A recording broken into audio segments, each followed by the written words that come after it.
But yeah, anyway, so that's him and his complex life. And so when you look at people, you look at what everyone's doing, and you just think, well, everyone's in this sort of like, this whirlwind, and the whirlwind of non-comprehension, I think, Paul, to be fair. Did you get to Scott? Did you get to Scott, by the way? I did. Did you see the video? I did Fucking see it. hell, Jesus. And I was going to send him... Sure. I was going to send him this. I was going to say, to be succinct, Scott, because I don't think you'll take the advice anyway, but just to show I'm looking out for you, fuck all this magic in these books.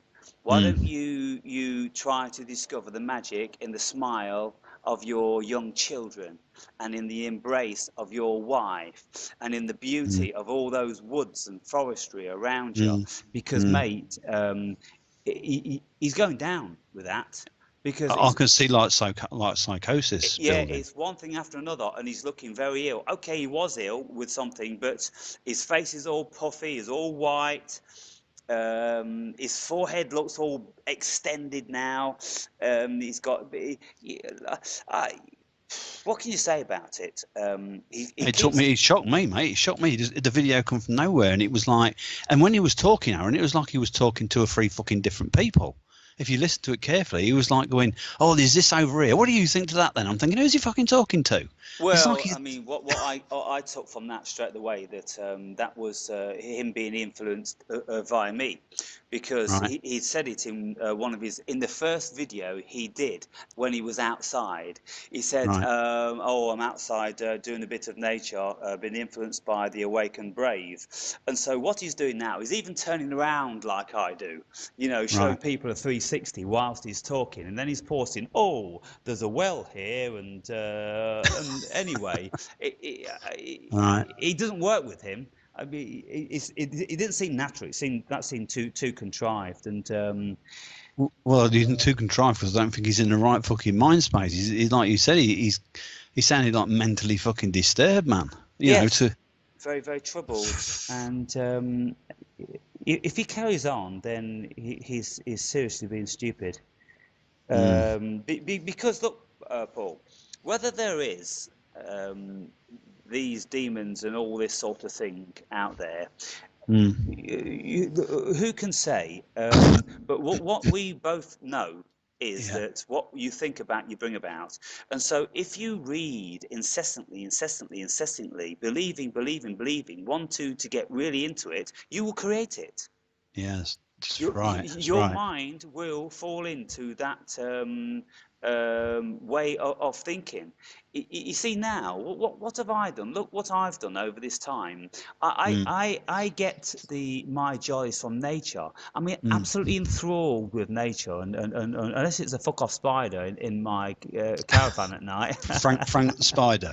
Yeah.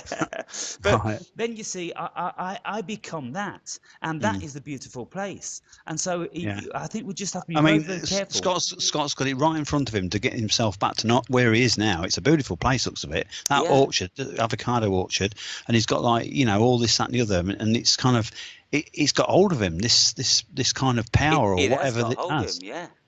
And it's kind of, it seems to me, you spoke to him, it's all residing from that ayahuasca trip where he wasn't closed up. Because if you open the mind up, it's almost like he's, like we said that time when you said, didn't you? You had to run out the room that time when he was looking at that dark stuff. Yeah.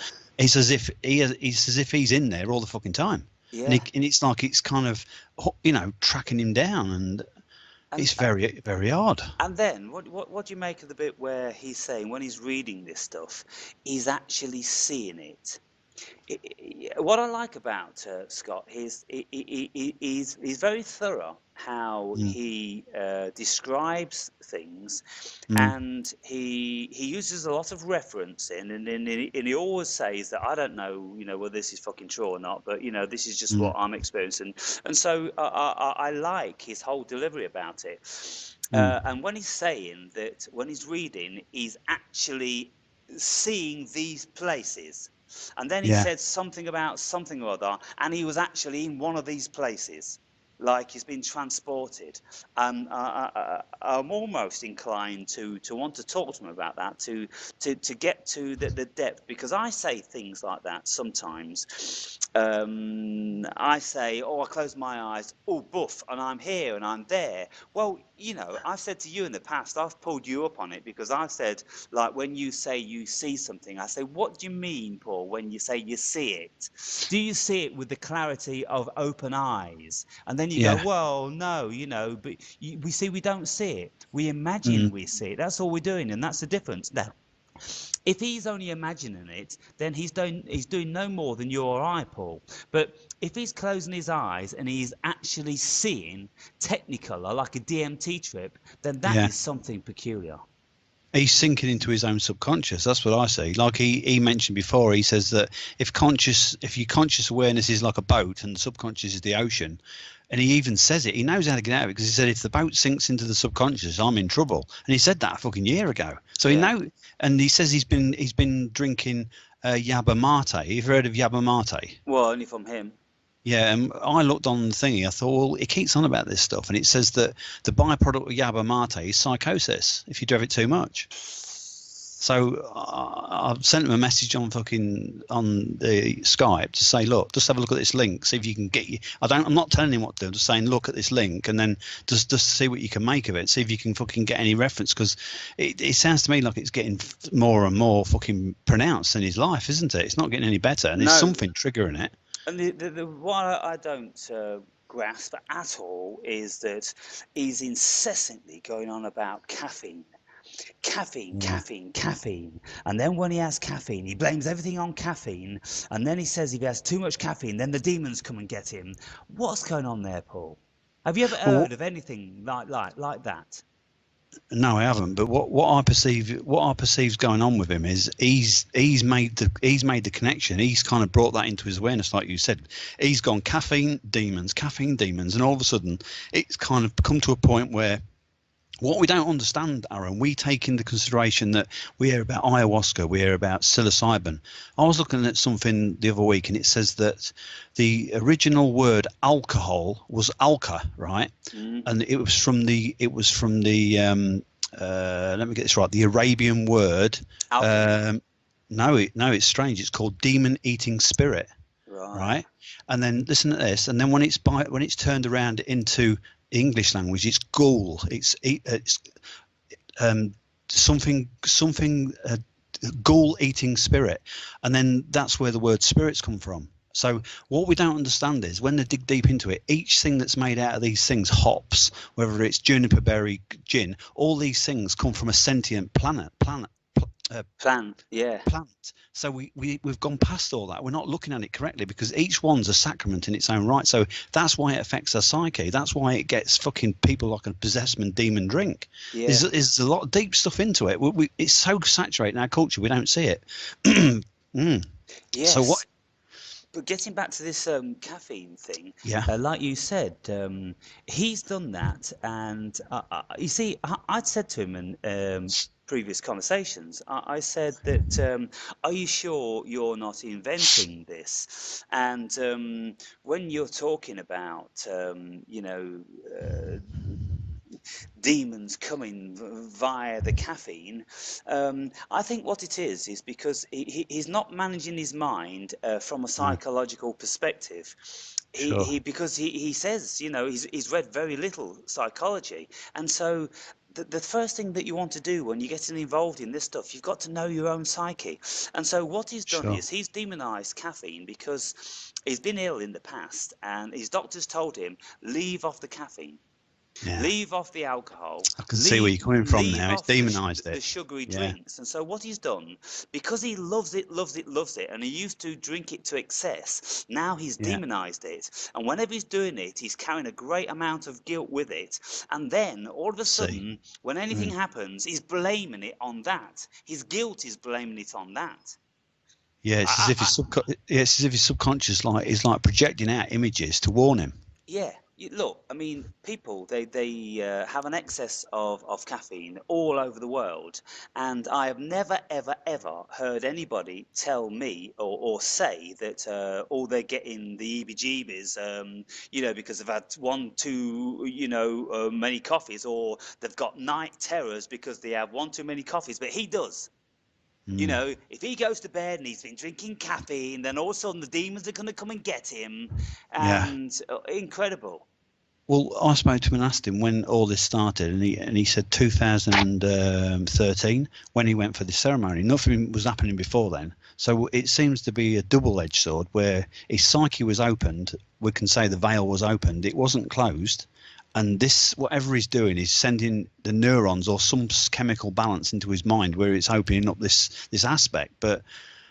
He seems to be, like you say, trying all sorts of different things. If you listen back at his videos, he's tried about 20, 30 things last year. Oh, I'm trying this now, I'm on this now, I'm mixing this and mixing that. And he's looking for the answer. And you know as well as me, the answer is get rid of all of it and fucking sit in that garden on a deck chair for a few days and get your own balance back. Get all the toxins out of your body, what you're taking, any stimulants. Yeah, it's incredible to look at him because we can see that he's getting fatter and more unhealthy looking and whiter and more obsessive, and that's all he talks about. So intent about this ayahuasca, and then these deep esoteric occult books, and just him with the camera. He never talks about, his family, or very, very rarely. It's an obsession, isn't it? And he's out there in the middle of the woods, you never see him talk about a friend or have an interview with a friend or anything like this. And so there's an obsession took over.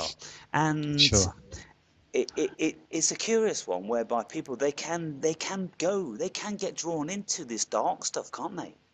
Yeah, well, he's into the occult, isn't he? The occult, he's pulled him in, and it's like a well. And what he's got to understand is, the only thing is, he's moved in that middle of that isolated place. He's got to get his grounding with it, because obviously I don't know what time of year it is there, but you know as well as me, your isolation could make the situation worse. So he's got to somehow kind of get the balance right in his own system. And like you said, if he's worried about this thing's tracking him, almost like the Grim Reaper fucking following him everywhere, that's what it's going to manifest, And could he fucking have an heart attack or something like that? That's what I was worried about. For fuck me, it kind of shocked me really, because I've never seen him I've seen him ranting on before, but not like that. Worst I've ever seen him. Yeah. So I don't know. It's quite perplexing. And I was looking at him this last video, Paul, and I was thinking that he's contaminated, and he's contaminating his viewers, because I was feeling contaminated. Were you feeling that? Were you feeling unnerved by it? He's got definitely some bad karma. Yeah, there's something around him. There's some negative. Because I said to you ages ago, I said to you when you spoke to him, I said, did you I'm messing about with the demon side of him, because he's definitely got some kind of a spiritual imbalance where you can imagine, like you said, he's got bad karma about him, and he needs to get it cleaned. He wants to go to some, I'd even go to any ceremony if you believe that will work, and get some fucking shit going on with him, because he's not going to get out of it. There's no fucking cure from the doctors for this shit. If he's gone and he believes in it wholeheartedly, Aaron, it consumes you. It fucks people up. Yeah, it really fucks them up. And one of my viewers, I forget which one it was. I think maybe it was Linda, that woman that's obsessive about me. She watched my video with him, and she said she turned it off within 5 minutes. She said that person's got real bad energy. So she was very hypersensitive to it, and I was thinking at the time that maybe he just scared her because of the subjects that she was talking about. But women can be very intuitive, and so the first time now that I felt that he had the potential to contaminate me if I watched him more without being careful, without protecting yourself before. Before you turn onto him, you've got to protect yourself. Oh, without a doubt, all this stuff's real, mate. It's not fucking it's not a fantasy. It's real. You've got to, like you said, like a shield up, and then you've got to work behind that shield because it's a contamination. It's a real fucking thing. Even though you're speaking to him and he's fucking 6,000 miles away, the fact of the matter is, it's still energy moving across, and you could take that on board. And I just don't know. I just don't get where he's going to be fucking going with it. Because I think there's something about him. I like Aaron. I really do like about him. But it's almost like he's in a non-savable position at the moment. Yes, non-savable. That's right. And I look at him and I'm very drawn to him because I love his whole way. I love do. His attitude and his discovery. But he seems that he's lost on it now. And people, some people, they're starting to think that way about me. Not in that real negative connotation way, but they're starting to feel, for me, worry about me. And I thought that Jonas would have probably mentioned this to you. Did he inquire? What, asked about you? Yeah. Yeah, because I think what he did, he watched that video with you doing the "Who am I?" and this, that, and the other, and it kind of like got to him a little bit. And I said, and then I spoke to you on the phone, and then next thing you popped up and said to me, "Oh, you're all right over there," this, that, and the other. And it's kind of how you put yourself across. It kind of, I can't even decipher it sometimes, Aaron, to be honest. And I think to myself, well. But then I know you jump back into one of your other shapes, and then you're all right.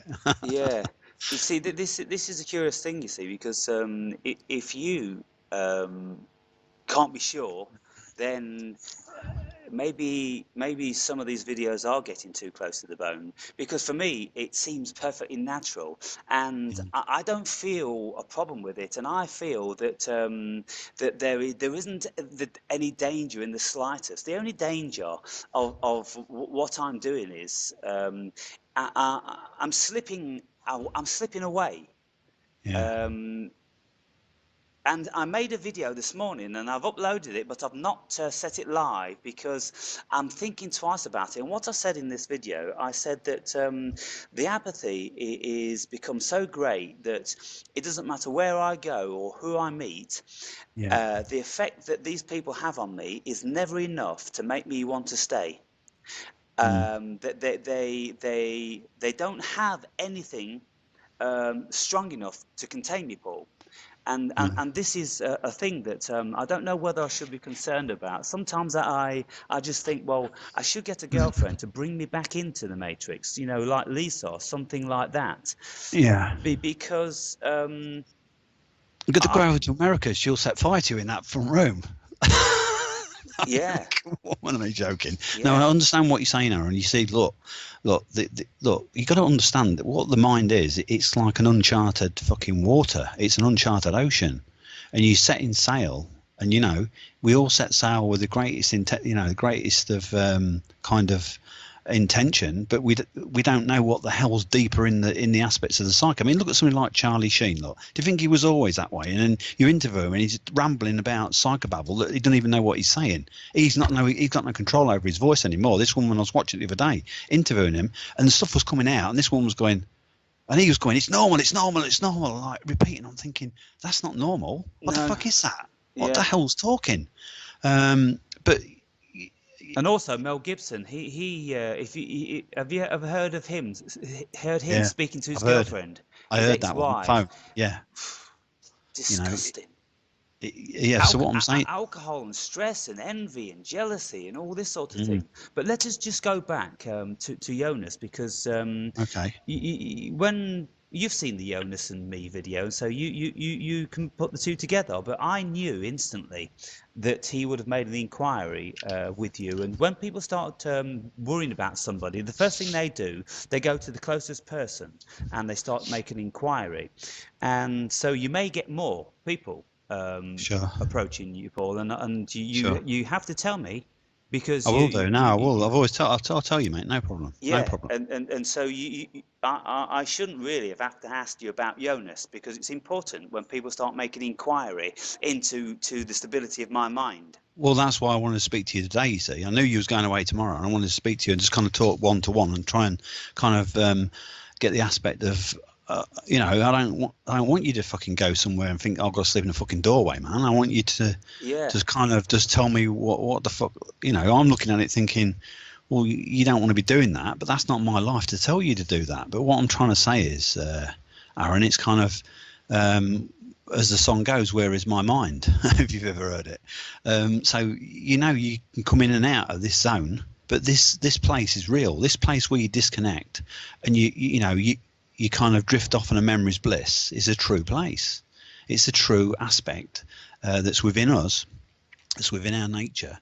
But also, like you say, as you kind of keep underlining, that each time then you're coming back to having to face parts of the matrix to get to the next stage, it's kind of there seems to be forces at play in your mind, like kind of you don't want to settle somewhere for a long term. But the fact of the matter is, you're getting frustrated. We're moving about, so it's kind of contradictory. Well, everything is a great contradiction now. And if you notice, over the past 6 months, then I've been making so many videos about the paradox. And I've realised, and I've made a video saying I am a paradox. I've realised, the whole paradoxical nature of it and of myself, and the illusion of all the rest of it, and really being on the outside of it now, and lost in the abyss. Look. All we've got to do to look into a person's psyche is like read their poetry or read their songs or listen to their songs, and you see now we can listen to the Beatles songs to know where they were. Because we have that level of wisdom. Mother, you hurt me, but I never hurt you, and blah, blah. I don't believe in Jesus, I don't believe in Bible, I don't believe in Beatles. This is why then I did this video the other day about the similes between me and John Lennon, because he was always a very, very confused person, and I know exactly why, because my life was very similar. The date of birth is very similar. We were very similar characters in that. Right. Okay. All this stuff, this rejection of love, until in the end he entirely embraced love, but I can't embrace love because I can't find the stability for it. You see, the whole thing about love is that I don't want to have a relationship with a woman because I'm afraid that I know you're gonna say like it, and then that's going to completely fuck me up. Well, I know exactly what you're saying, Aaron. It's kind of trust in humanity, isn't it? A trust in the human, in the females. Do I trust women anymore? No, I don't trust them, Aaron. To be honest, I don't trust them at all. Yeah. But how can I get over that trust? Because then, like, it leaves you like an empty vessel wandering around in space and time, And I know what you're saying, but yours is a different story. We're all we walk in different shoes, but I understand where you're coming from. But this is the thing with the time, with thinking. You see, there's an old saying as well, which somebody will say you've got too much time to think. Yeah. Sometimes. Yeah. And what happens is that's been about for hundreds of years or whatever. But they say you've got too much time to think, or the devil finds work for idle hands. I'm not saying you're idle because you're not far from that. But what I'm saying is the mind, the body is not doing anything. The mind is, thinking. Yeah. But you're meditating in between, so your balance. But it seems to me now, Aaron, what's happening is you're going through another metamorphosis stage of this unraveling of yourself, and that's why you're asking these questions, because you wouldn't have asked these questions 12 months ago. No. Should I get somebody? Should you get somebody in your life to bring you back? But then we've said it, and you've said it in your own videos. We can't find anything in anybody else other than getting rest in our own being first. Yeah. And loving ourselves, and wholeheartedly all the time. And it's a very, very hard thing to gather, Aaron, because my feelings are with kind of humanity is kind of my trust levels with it in the past has been very non-existent, really, and because obviously my psyche's been fucking damaged, and I've got to carry that. And then you look back, like you say, you walking on a beach and you see everybody kind of open-heartedly in love, or open-heartedly with no damage. You can see the non-damaged aspect of them, and you sometimes think, what the fuck happened to me?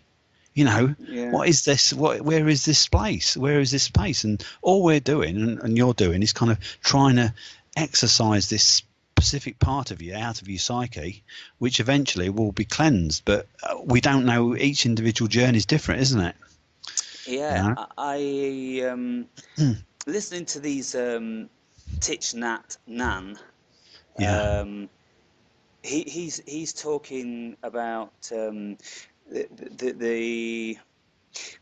there can't be a left without a right, because obviously these are all concepts, and so there can't be dark work. Yeah, and so basically he's saying there is no separation, and suffering is equally a part of humanity as the pleasurable aspects of it. And so what we have to do, we have to embrace the suffering. And I'm sitting there listening, and I'm thinking, well, I don't suffer. I've very, very rarely suffered. But then you see, with a closer inspection, you see, maybe it's because my ego is not allowing me suffer. No, I'm far too strong to suffer. Look, Aaron, we've created this suit of armor. You've created it, I've created it, and other people in the same box has created it. You know that psycho sorcerer? I'll tell you about him in a minute, but he's done a video about his damage. He put it up 2 days ago. Absolutely incredible story. Right. But going back to you, like you said, you've created this century that protects you. Yeah. I've created this century that protects me, and we've got to understand when we was talking over that 2-year period, we was trying to look what the hell this thing was, what the hell these entities, that we can call them an entity as such, that we've created to be our being. And we've got to understand they've served us, but also if you listen to all everybody keeps saying, underneath all those aspects of these personalities is the essence. But the essence can only be touched at certain times, because we've created strong forces to kind of work at the side of us. Yeah, and the thing is, just getting back to Thich Nhat Hanh, he's talking about the suffering, and I'm in denial of my suffering. But then I look at myself and I say, well, am I suffering? I mean, what really? Well, you're not gonna. You're not gonna suffer, because, look, I know I don't suffer when I'm away from humanity. Yeah. When I'm in humanity, I fucking suffer. Yeah. So what a paradox. But Paul, let's have a look at it another way, because I can think that I'm reveling in my bliss, but then if I sit down and look at myself, then I seldomly mix with anybody. I don't share myself with anybody. I can't remember the last time I laughed with anybody, and so is that not a form of we had suffering? a few good laughs, mate. We had a few good laughs. No. I'm talking very recent time. No. Yeah. So what about Lisa? What about Lisa? Did she get you? Yeah. Yeah. But seldom again, Paul. We've been doing this thing a long time, and okay. So if I'm not suffering, then I don't have to concern myself with that. But what I do have to concern myself with is that, you see, this spiritual realm, whereby you don't have a concern for anything because you don't worry about tomorrow. And I said, the great danger of not concerning yourself with tomorrow, because if you don't do that, then tomorrow falls upon you, you fall into it, and if you've made no plans, then how are you ever going to achieve anything? And so this is a very romantic notion that the East blesses the West with. It doesn't work, Paul. No. Falling in tomorrow, if you're waking up in a rice hut and all you've got to do is go down to the river to get a bucket of water, that's great. But we can't fall into every given day, because we live in the matrix. We live in a structure which demands. And I was talking again that in this video that I don't know whether I'll put up, not now in any case, maybe later, but how numbers is God. Numbers is master. Aaron, I know you shouldn't read. I started looking at something last week, and you know that you do the word hom, zero. You know the shape, the zero. Om. Yeah. Well, this thing I was looking at last week, it's kind of on the Kabbalistic side of things. It's kind of like, that's why they sit in a circle, because that's the what they call it. That's like the womb, and they light a candle inside the thing. That's the spirit. Yeah. So there's all this shit they know. It's a secondary birth thing, but like you said, and it all comes down. It all traits to numbers. It's this complete thing is completely structured in, like you said, digits and numbers. But we. Yeah. And they know that, the Kabbalistic people, they know this, how it works. So go on to you. Sorry, I butted in. That's an interesting point. And also, you see, the Hebrew language is all written in numbers, because each letter has a relationship with a number. And when you listen to Bill Donahue, he knows this, and he deciphers some of it. And so this is why he can decipher the 666 and the number 9 and the this, that, and the other, and 144. You see, all these numbers in the Bible, they're nothing like what they are spoken about or inferred. They mean something very, very different. It's all code. And so the original Hebrew Bible, with their whatever they were writing in code, in binary, effectively, ones and zeros, and only they're using the 1 to 9. And so yes, it's all numbers. Numbers is God. That's what God is. And I think there's lots of scientists say that God's a mathematician, or was a mathematician, whatever. And so when you can't escape, because the moment you wake up, if you are going to do anything with anybody in this matrix, then you have to start with numbers, because you start what time shall we meet? So you're talking about John Nash situation here again, aren't you? How far did he go into it? John Nash, The Beautiful Mind? Yeah. Hold on a minute, let's turn this up again. You see, we say, what time shall we meet? And then we say where. But when you say where, you see, we don't say the coordinates like Google coordinates, but because we know, but we're meeting at coordinates, Paul. We're meeting at so many degrees east, so many degrees north, and this, that, and the other. And so then when we meet, and then we do this and do that, there's so much relation to numbers all throughout the whole day. There's numbers, and you go into a coffee shop, and then all of a sudden you're told some numbers, and then you give some numbers, and then you get returned some numbers, and on and on and on. So, and then you've got X amount of numbers and miles and minutes before you get back to your house, and everything. So let me pick you up on that then, because you've switched kind of a personality, kind of, this is how you are. You've gone from, like you say, we've gone from people in our lives, trusting people, into mathematics in the space of about 10 minutes. Yeah. No, so what I'm saying is, the reason why I brought that up is because I don't want to get involved in the numbers side of it, but it's unavoidable, Paul, and unless you just zone out. If you just go into a fucking forest and live off dead animals. Well, that's the thing. Jonas said something. He's a young lad, but he's very kind of. he's very kind of awake for his age. It's incredible how much he's going to be awake when he's 50. But what he says is, he's like you said, find God within yourself, find that light within yourself, and wherever it carries you, it's like a lantern in your heart, isn't it? You know, kind of thing. All these people say that. But you know as well as me, like you said, because we live in a construct which is very complicated. It's not easy. It's not, you know, the computer age was supposed to make life easier. It's made it more complex. That's the fucking drawback with it. So you're kind of like you said, you want certain things to kind of, for your accommodation, this, that, and the other. You've got like 5 things you require. What you might have to do is take 2 of them away for the time being, and just kind of get some kind of where you're going to go to, get some kind of a base for 3 or 4 days to work off. Don't just work off. Don't just think, oh, I'm just going to like a computer, shut down, go and, you know, log yourself off and sit in a fucking doorway or something, because it's not going anywhere, is it? Because then you got to the body and the earth suit's got to be able to be in line with this other thing. This is what I believe to be true in the end of it. You've got to have the 2 in balance. Yeah.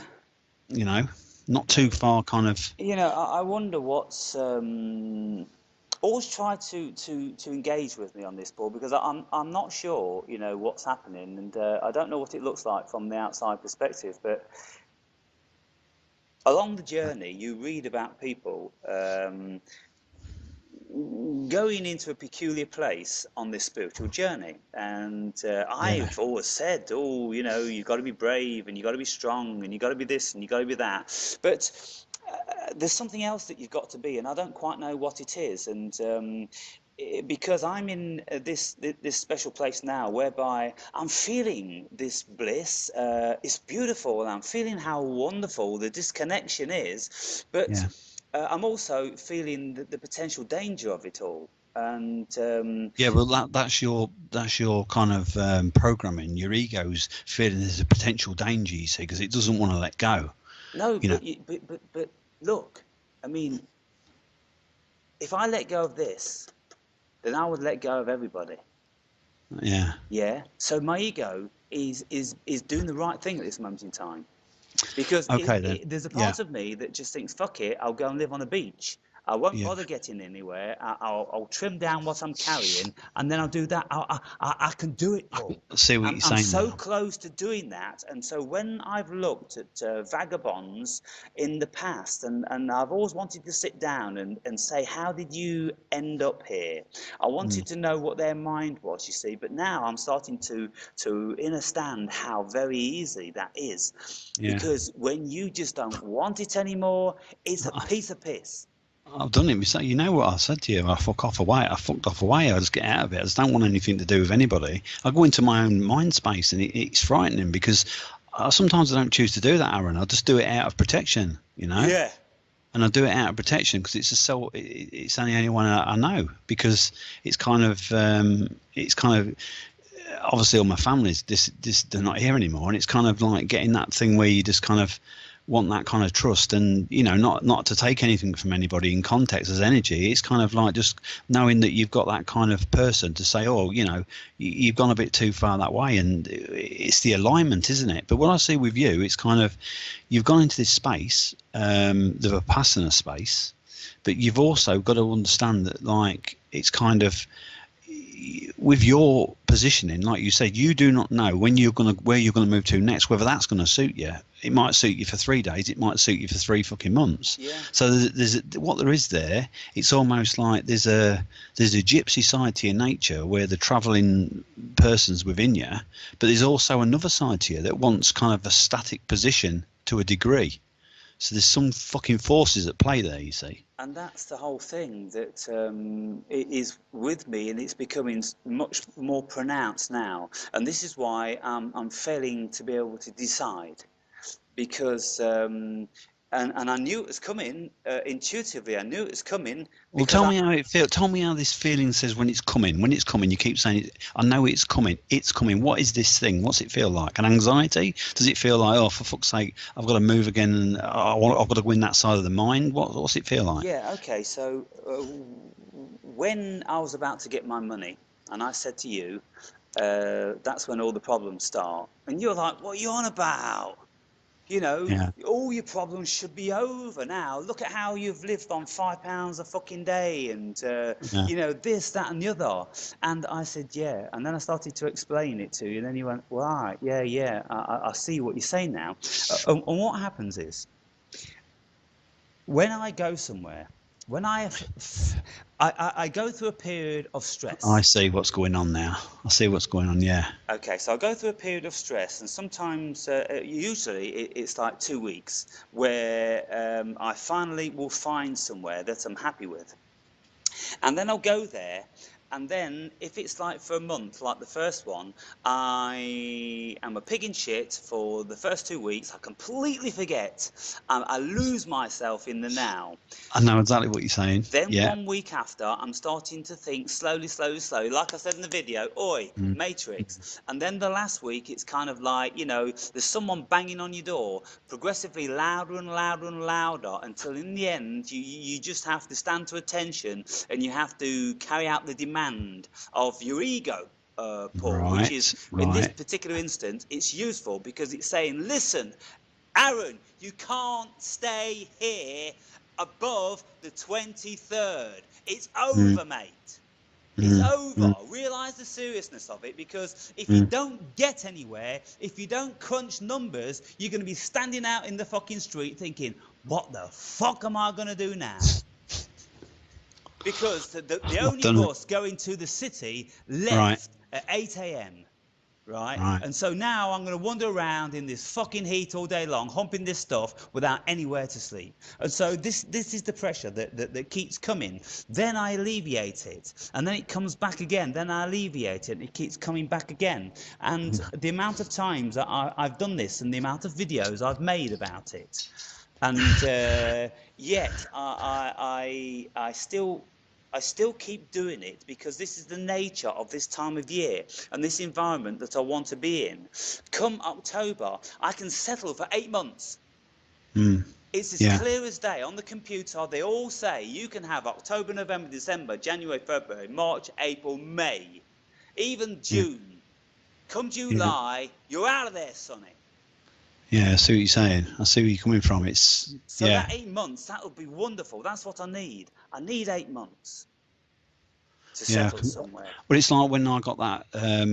It's going with you, but it's the same. I'm just trying to say to you how I can get where you're coming from. It's like when I got that apartment that time in the middle of the countryside near Lincoln. We was there for 4 years. I went for a weekend, and I said to the guy, "How much are you going to charge a week?" He said, £100 a week.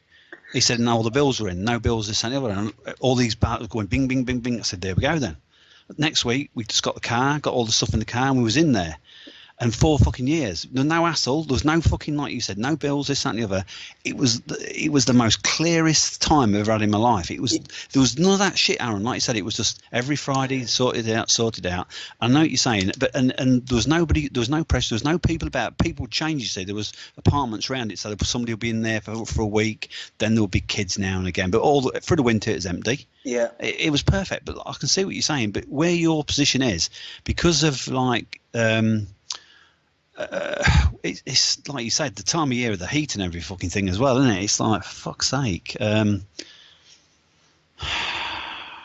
man, I see your conundrum, because like you say, wherever you go, it's only going to be fucking temporary, isn't it? Yeah. And so I don't mind, the temporary nature, because I've got now my heart set on a part of the world. I've at least found that. Anywhere in this country I've been to is beautiful. I'm very comfortable with the people. The people are just so chilled and pleasant. The lifestyle is wonderful. The weather's fantastic. The choice of food is limited as far as I'm concerned, but there is something to be worked out around that. All I've got to do really is just start, doing more cooking like I did when I was in Portimao. But so it's just now to just do somewhere. And you see, What I'm going to do is I'm going to get up tomorrow morning because tonight's my last night, and I'm going to go to the bus station because I've inquired as to when the bus leaves for the city, and so I'll get on that bus because I'll be going to the airport, and on my way down, if I get any inspiration or change my mind, then I'll do something else. If I don't, I'll wander like a zombie in a taxi then to the airport, and then I'll make an inquiry at the airline desk for a flight, and I'll look at what cities. I've got no clue even what city. There's no way do I want to go back to Leicester. There's no way do I ever just want to go back and say, oh, my sister, can you put me up for a few nights? And I don't even want to see them. I don't want to see none of them. And so I just don't know, Paul. I don't know. It's like there's 100 stepping stones over the river, and I've got no fucking idea which one to jump on. It sounds to me like you say like you said when you was in Leicester that you had like the room there. You could play your guitar. You was on the end of the thing, weren't you? Every 2 weeks, you obviously went and signed on. It was what it was. It was kind of. You was like you said. It's as if to say you've got all these opportunities, but you haven't. Yeah. As before, the opportunity was just like a mono opportunity where you was at, and you got settled into it, and then you thought, well, you can't stay there forever. And now, like you said, it's kind of when you said, like you said, now the problems start in context of trying to navigate things. Maybe as we know full well that you've already put that in your subconscious. So, we've got to look at what happened to the original seed, because it seems to me that with this power of what we know and how this stuff works, the slightest wrong word into there can be 10 times more effective to you than it can do a dormant person. Yeah.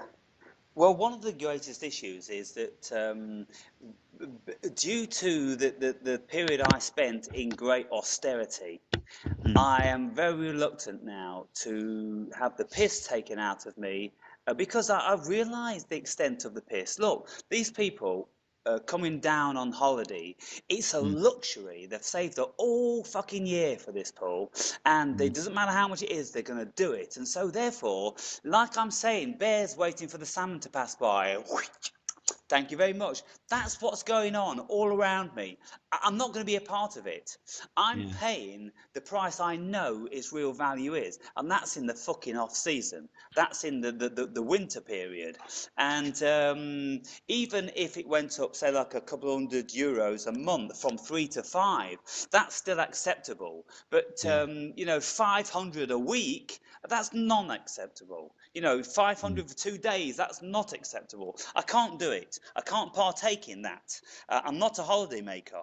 And if you got to if you went somewhere inland, like say Porto or something like that. Porto's on the coast. It's the second largest city. Sorry, right. I didn't realise it on the coast. It's very, very busy. It's very, very touristic, and because it's the second biggest city, it's in rival with Lisbon as to who's the greatest, and so the property is expensive. Right. And then, like you said, if you stuck to rural, you've got no fucking way of getting about, have you? No, like you supermarket, said, no gym. I can see what's going on now. I can see the actual, but the points of things that you're requiring. As I'm looking at them now, it's going to be the fucking percentages are so low. I can see what you mean. Yeah, and you see, this is how it is. I need, say, like €1,000 a month. Yeah. If I spend €1,000, then it's completely insustainable. It's a tragedy, really, throwing that amount of money away. But the reason why it sustains itself, Paul, at this level is because everybody's been so used to doing it. Because they go to work. They get their fucking pittance. They pay 70% of what their pittance is for their accommodation, and then they've got 30% left to feed themselves and pay the phone bill. before they're fucking skint again and they've got to be back to work next week. That's how this whole business is going on. That's how it's staying alive. It's staying afloat. It's just like life support, isn't it? Like it's a life support on a day-to-day basis, hand to mouth, and that's what all these people are doing. And they can afford 2 weeks holiday a year, and then they're rushing back to doing that. And so this is the level that it is. And so I'm thinking, well, I wouldn't mind at all paying €750 a month for somewhere that I really enjoy living if that was coming in. Yeah. So if it was coming in without, me putting 40 hours into it, then, that'd be great. And so I'm thinking, well, then the other thing is, to go back to the UK and to get a website designer to design my therapy site thing. So I start doing this, and then I'll start booking in 2 consultations a day, charge £50 an hour, £100 a day. Yeah, that's it. Then I've freed myself again, haven't I? Yeah, you have. Yeah, that's a possibility. But it's like you said, it's a case of you're going to have to. There's kind of a side of it to kind of like, how can I put this? With the place you've been in the last 2 or 3 weeks, where you've got that kind of peace, and then you've got to then go somewhere to kind of create something that then will give you that peace again. Yeah.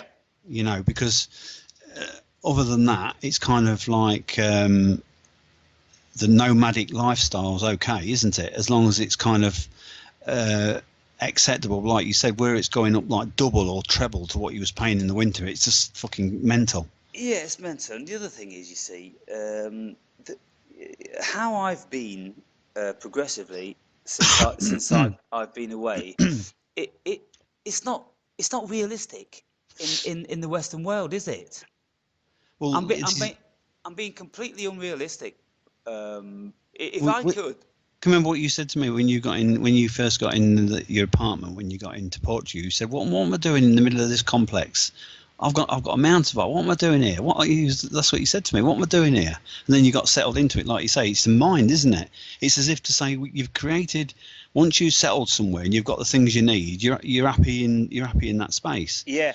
And it's like now it's being kind of challenged because the reality is, like you said, it's everything's shrunk. It's a bit like when you said in the African plain when all the water shrinks in the middle of the fucking, there's only a little puddle left. Yeah. Everybody's fighting for the little bit of space. Yeah. Oh man. And it seems that I have to come back into the matrix. I have to stop fighting it. I have to stop denying the use of numbers, because this is it. It's kind of like denying I've got a body. I've not got a body. I'm a spirit. Look, the body's here, and that's the greatest sign that you'll get that you're in the matrix, mate. This body's walking around, and you think you control it, and so. One of the Greek philosophers said we're in the mind. What was it? Mind forged manacles. Mind forged manacles. Yeah, mind forged manacles. Yes. And it's kind of like you see what it is. Like we said, you can get out of it, Aaron. You can experience the bliss, but you can't totally experience the bliss constantly without there's a price to pay everywhere. The price I paid for the time I had away, that 4 years, was the destruction of the relationship between me and Vicky, because what she did the same. She shut off from being a mother, and it's all come back and destroyed our fucking relationship. So the trade-off, there's things going on, there's reality, then there's the reality you create. We created a reality that was non-existent without other reality. So, and then when all of a sudden I had to go back into it, I was going, what the fuck's this? It took me months. I was like, am I still back? No, because once you've experienced it, where you know that, I'm not in that fucking rat race, I'm not in that rat run, you kind of anchor for it, but you realise that's not a true reality. But it is a reality, but it can only be a degree. It's a degree of reality. Yeah. facets, and like you say, once you enter one reality, then you diminish certain other realities, but you create other realities, and it's it just gets weirder and weirder, doesn't it? It just gets weirder and fucking weirder. When you start to look at it, it becomes a very, very bizarre thing. You can't get out of it, Aaron. Like I said to you, you can't get. You can only get out of it for a specific amount of time. I mean, like I said to you, it's with me. I said I got out of it, but I knew that. But the actual destruction, what was caused, the fallout eventually was massive. And is that the case of everybody? I mean, you can, like you said, like and people who was on that island, but nobody wants to live like that. Where you went to that island, yeah. You know, what is he? He might as well be fucking dead. Well, he was just stood there like that. You know, I mean, not being funny. There's definitely, like, it's a bit like a spacesuit. You know, you might cut it once, you think, oh, that's okay, and you cut it again. You cut it too many times, it won't fucking work. You know, it does not work in this paradigm. So, yeah. So getting back to where we came in, then, where am I going to go? I'm still no nearer, and the only thing I can think of, because the same problem is in any direction. Yeah. Really, it is, and so I could solve it momentarily by throwing money at it. Yeah. But that's what might have to happen. But then what will happen is it'll give you mind space. But when you're in that mind space, this is the key: do not lock off from the target. Yeah. Like I say, if the target's a website, if the target's a better accommodation, do not go into that space, Aaron, next time for a few days. That's right, you see, because for a week. Give it all, that's what I've been doing for this last 6 months. When did I leave? In December. Exactly. So when you get that space, that 5 or 7 days, use that space and use it economically to work the next space where it's feasible for you. Don't go into that zone, because that zone exists, but nothing will happen. You'll get to day 6, go, I've got to move tomorrow. Yeah. Even though it's going to be a pain in the arse, think of the 7 days will save you a year of fucking pain. Yeah. Or 3 months of pain, you know, or hassle. Yeah. So, I mean, it's just a case of finding somewhere now that, you know, for 3 months, July, August, September. July, August, not even September. No, it's not even that. What's it? Is it June now? It's June, yeah. So July on next week, yeah. Yeah, July, August. Well, it's only 2 months, because when I look on the calendars and all these accommodations to see what the availability is, they've only got the first week, or when they go back to school. They go back to school about the 10th of September. That's right, it. That's it then. That's it. It ends then, and so I've only got 2 months to go somewhere. And so, you know, if I just thought, if I got somewhere even for €1,000 a month, and I did it for 2 months, I'm going to spend more if I come back to the UK. No, but what I'm saying is, if you get somewhere for a week, Aaron, and it's like it costs you quite a bit of money, you can then scope the area and get something that's feasible, because they're there. I'm telling you, man, what you're talking about is there in a bigger city like Porto. Those properties at €300-400 are fucking there, mate. I bet you. Yes, they are there, and so to penetrate them, and so yes, so this is obviously one of the things I was contemplating, is just to get somewhere that looks half all right. Probably not somewhere that doesn't look so great, really, because it's going to propel me even more to try harder to get out of it. And so I book it for 1 week, and then I go knocking doors. You know, I get my serious head back on, but you know, it's really, really hard to do. I know. Because I just get drawn into making videos and philosophizing so easy. Then I upload them, and then I listen to them back, and then, you know, I'm referring to comments, and all of a sudden the day's gone by again, and I'm like, well, what am I actually doing? First of all, I talk to myself, and then Then I upload it on the computer and I listen to myself talking to myself, and then I listen to people talking to myself about talking to myself. It's like an echo. It's an echo chamber. What the fuck is it, Paul? Well, what's happened is, mate. What's happened is it's the old thing, isn't it? Where you kind of it's like anything. You're looking into a system where you can be doing a video and you think, I'm going to do a video today, and then all of a sudden you're doing the video, and then eventually you'll ask the question, have I done that video? Have I done that video from somebody's comment 4 days ago? I'm not sure about this. It's kind of the line, isn't it? So you're into the world where you've kind of fallen into the cyberspace. See, this is what it is. You're in like a cyberspace world and the spiritual realm. Yeah. Because they're the only two worlds I'm in. I'm either out in the abyss, or I'm in this cyber world. Now, look what happened over this last couple of days. I engaged with Rachel. I engaged with Shorsh. I engaged with Jonas. I engaged with you. Yeah. If I never did these videos, then I would only be engaging with you.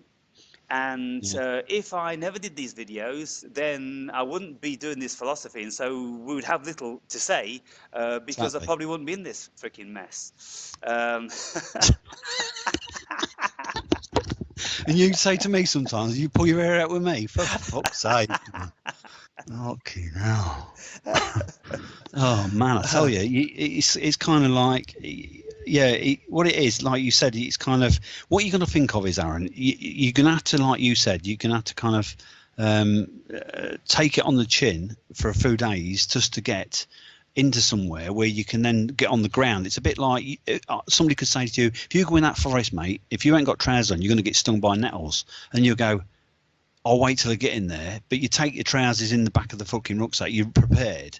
So if you go there, but get prepared for the terrain, and the terrain will be, once you get on the ground there, if you've got the video tonight, Aaron, just look around for Porto or somewhere. There's a lot of videos on there where people have done the groundwork for you. If you just look, you know, there's loads of people left blogs where they've walked in places and they'll give you ideas. That's where I got that thing about the old age pensioner coming out and saying, would you want a room to this guy or whatever? Right. No. Yeah, so, that's it. I mean, Porto, a city, I'm thinking to myself, I mean, what's going on with you now? You're in a medieval village. I could take you to this balcony here, and you can look down the street, and there's probably a little old lady walking up. That's all that's going on here. And then all of a sudden, I'm going to find myself in a busy city. Yeah, but but it might be needed, because if you stay too isolated, like I know too well, you'll go further and fucking further inside. Yeah, it is true, because what I've found now is that I've had my fill of wandering around like a madman in the 40 degrees, and now it's like when you went to Lincoln, you went up and down that fucking hill when I met you. You're going up and down, up and fucking down. So there's something you're working off out of your psyche somewhere along the line. There's something you're not aware of. Like I said, we're not aware of ourselves sometimes. Yeah. And so in here, all I've been doing is, just YouTube all day long again. And so I don't want to go to this little cafe. I don't want to start speaking to anybody because I don't have anything to say to them. I don't know what to say to them. And so I'm in avoidance of them. And so I've hermetized myself again. And so to get out into the city and then to get back into a gym again and to get back bumping into people, then it sounds like it is the way forward.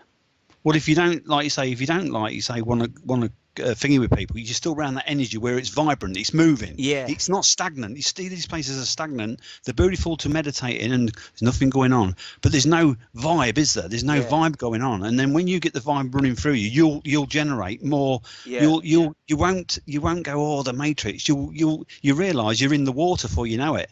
And it's kind of all.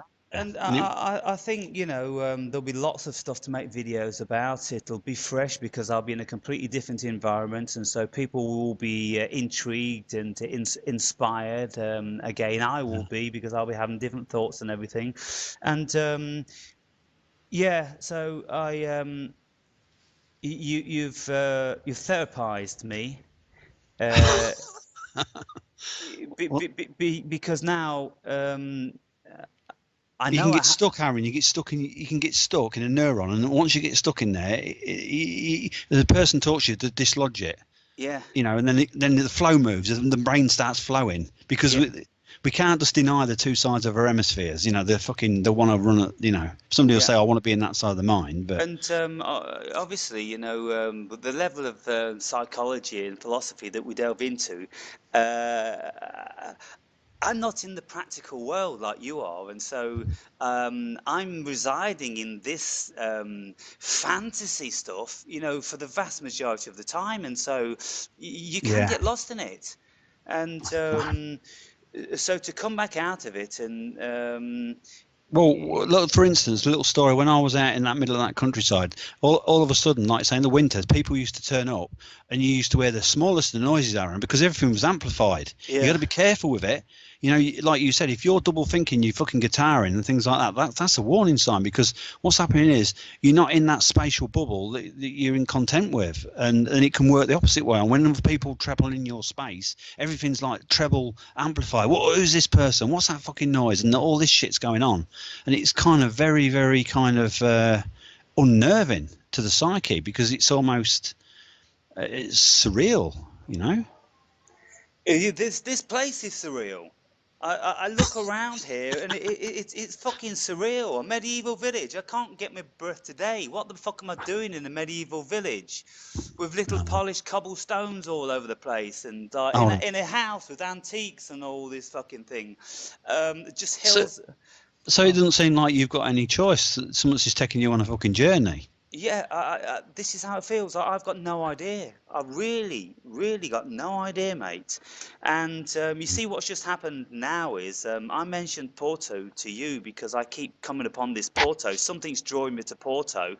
And even though about an hour ago I dismissed everything, you keep mentioning Porto to me. And so then you've re-energized this Porto in me. And so now it looks like I'm going to Porto. Is it my choice? I don't know. You told me first. I'm only echoing you back because that seemed like you was great. That would seem like, it seems like a place you was kind of echoing to me last week. I'm only just giving you back when you was in that frame of mind. All that happens is that I'll float around cyberworld, and then, like a kid in a candy or cake store, see something that it fancies, and I want that one, and the heart is set on it, and I don't know, because it's like a kid in the candy store. They've got little idea or no idea what the cake's going to taste like. No. It's just something, the shape of it, or maybe it's got a smiley face on, something it drew it to it. And this is what it's like with me with places. I don't know what it is, Paul, that's drawing me to these places. Different energies. You see, look, one energy here, and then all of a sudden, look at this. I'm the Libra, I'm the scale. I go into a quiet, tranquil little medieval village, and then boof, I'm back in one of the biggest cities in the fucking Europe, or at least the second biggest city in this tiny country. And so I'm just like this all the time. A bit of this today, a bit of that today, and I can't seem to get balance, can I? That's the thing. No. I just can't seem to get balance. No. So I don't know, pangs of the spiritual development or whatever. I don't know what it is. I've no idea. I'm in a conundrum about it. Hopefully, in say like a few weeks or a few months' time, I can be settled and got my little business of therapy and this, that, and the other. Got some money coming in, and I can be content with that. Yeah, I see what you're saying. Because what you said, what's happening is it's kind of. You're in this hyper, it's almost like a vacuum you're in, isn't it? Like a movable vacuum. Yeah. You've created this like a bubble or something, and you move that bubble around, and you get into that space, and then you move that bubble somewhere else. I'll tell you what it's like. It's like Doctor Who's TARDIS. You daft sod. Yeah, but look, just getting in this fucking TARDIS, setting this period of numbers on it, and then getting out in another dimension. My God, I don't know where you can. It's crazy, isn't it? Yeah, I've fucking got to stop thinking like this. I've got to bring it back down to reality, mate. I've got to bring it back down to the Matrix. Yeah, I've gone too Philip K. Dick. My mind's gone too Philip fucking K. Dick. We've always said they've left the warnings. All these people have left the warnings for us. You know, our dads have left the warnings for us not to get too isolated. These great people who do all the books and all the great novelists, they get to a point where look at that John Nash. You know, The Beautiful Mind. He was crazy, just drawing digits on a wall, and he couldn't even see people in the room. The people had vanished. Yeah, it's bizarre. So we can say that it's a part of you, but it's not the whole part of you. No. Because if you get you get back training, you'll get more physical. You'll get back in the physical. You might get a better balance then. You know, it's that kind of thing. Yes, I think so. And being in a city, inadvertently having to mingle with people, and it may just happen that I might mingle into somebody that something will happen with, and I think to myself, how's it been? What sort of energy am I purveying that just doesn't allow that to happen? It's amazing. How many? Because you've left the herd, man. You're not part of the herd. You've left it. You don't vibe with it. Like I went to my brother's, and my brother disowned me because I wasn't his brother anymore. I don't vibe with him anymore. Yeah, but around here, there's so many women that seem to be single that are giving me extended smiles and going a bit out the way to do this and to do that. If I was tuned into that, I know. I'm distant. I know distantly, Paul. I'm not finely tuned into it because I've got no inclination to it. You know what I'm like. I tell you what. Go on, you go. I was going to say this. If you've ever found an old woman looking at you, staring at you from across the room, I get this a great deal. Say like women from any age up until like 80 years old, they'll be looking at me, and they'll often look me up and down. And when you're a younger person, you don't know what's going on because you don't think that old people still have any sexual inclination or anything like that. But at the end of the day is that they do, and so they'll look at you in a certain way, and so when you don't look at them in a certain way, then you can't comprehend what's going on, but it happens. It's a goddamn. All right, so this is my friend Rui. This is my friend. Hello, Rui. How you doing? Okay, mate. Yeah. Is that one of Aaron's shirts? Yeah. Yeah. Okay. Do you want a hand? Do you want a hand? Okay. Yeah. Aaron. Yeah. Give him. Listen, give him a hand then, mate. You okay with stuff? And I'll give you a bell tomorrow sometime. It's free call anyway. I'll give you a quick bell tomorrow. Is that all right? On the phone, on the normal phone. Okay. Yeah. Cool. And then I'll be wherever I'm being. And then, like I say, if you need any help with the internet, just tell me. But it'll be after 11 o'clock tomorrow, yeah? Yeah, brilliant. All right, buddy. But just like I say, next week you'll be saying to me, get your focus. And I'm saying to you now, get your focus. Yeah. All right, buddy. All right, no worries. Cheers, all right, take care, bud. Bye, mate. Bye, mate.